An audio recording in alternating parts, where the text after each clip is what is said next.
Shalom, saudara-saudara yang dikasihi Tuhan Yesus Kristus, selamat pagi. Damai sejahtera Allah Bapa dan sukacita Roh Kudus menyertai kita semua. Kiranya kasih dan hikmat Tuhan Yesus Kristus menyertai dan menolong kita untuk melakukan tugas dan pekerjaan kita masing-masing di sepanjang hari ini. Nas renungan buat kita hari ini, Minggu tanggal 30 Juli 2023. Menurut Almanak HKBP adalah diambil dari kitab Perjanjian Baru, kitab 2 Korintus pasal 13 ayat 8, dikatakan demikian. Karena kami tidak dapat berbuat apa-apa melawan kebenaran.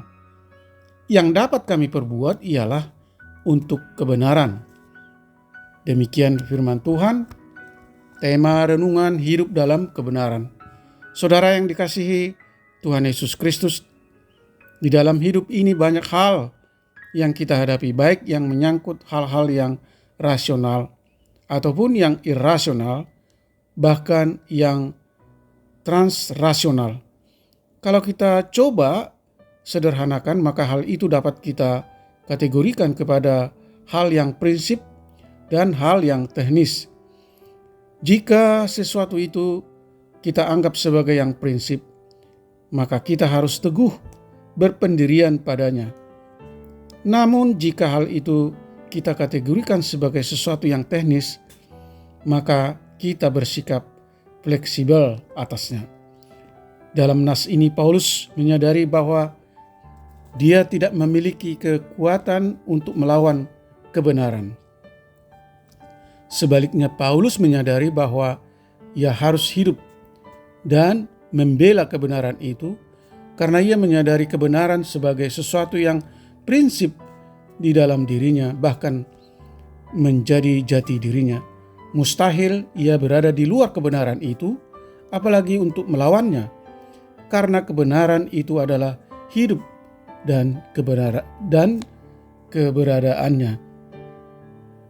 Saudara yang dikasihi Tuhan Yesus Kristus, pengenalan Paulus akan kebenaran itu perlu ada di dalam diri kita agar kita tidak mudah diombang-ambingkan hal-hal yang tidak benar.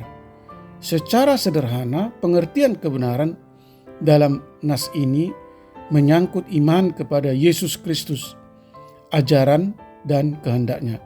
Untuk itu kita harus tanamkan dalam diri kita bahwa kita harus menjadi pewarta kebenaran itu, bukan sebaliknya. Kita juga harus senantiasa bersedia belajar dan memahami apa dan mengapa kebenaran itu, supaya tidak salah memahami dan akhirnya tidak salah untuk melaksanakannya. Yang menarik, Rasul Paulus mengakui bahwa dirinya memiliki keterbatasan untuk melaksanakan kebenaran itu. Karena itu ia sadar tanpa penyertaan dan pertolongan Tuhan mustahil ia dapat melaksanakannya. Itu yang ada dalam berkat sidi yang disampaikan dalam liturgi gereja kita, yaitu Allah menyertai dan menolong saudara.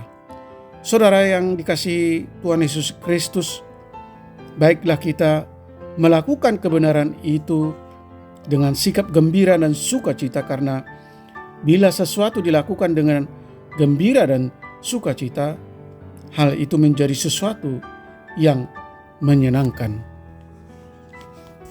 Amin. Mari kita berdoa.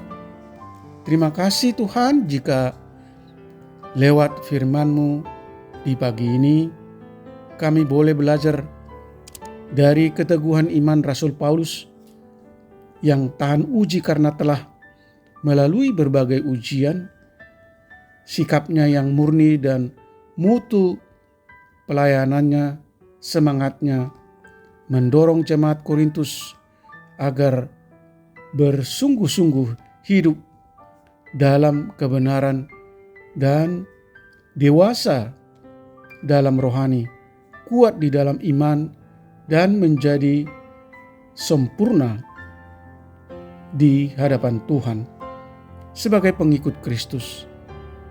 Kiranya Tuhan menolong kami untuk menyadari panggilan Tuhan, agar kami mampu mengenal kebenaran yang sejati, yaitu iman kepada Yesus Kristus, supaya kami tidak salah melakukan ajaran dan kehendak-Nya. Tolong kami juga untuk menjadi pewarta kebenaran firman Tuhan dalam hidup kami sehari-hari. Berkati anak-anak Tuhan, para pendengar renungan pagi ini, anak-anak kecil, remaja, anak-anak sekolah, mahasiswa, para orang tua, lansia yang merindukan kehadiran Tuhan dalam hidup mereka. Beri kami kesehatan, sukacita, damai sejahtera Allah. Buatlah usaha dan pekerjaan kami berhasil. Jawablah segala kerinduan dan doa-doa kami. Jadikan kami menjadi berkat bagi banyak orang. Tuhan kiranya menyembuhkan mereka yang sakit, menopang mereka yang lemah dan letih lesu, dan mengalami berbagai masalah. Hibur mereka yang berduka.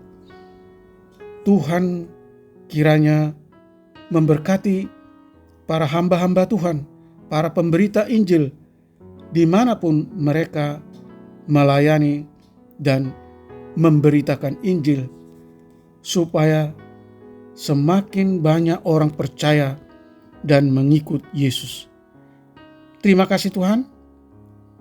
Kami berdoa dan mengucap syukur hanya di dalam nama anak-Mu Yesus Kristus. Amin.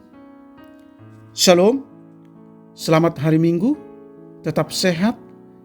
Tuhan Yesus memberkati.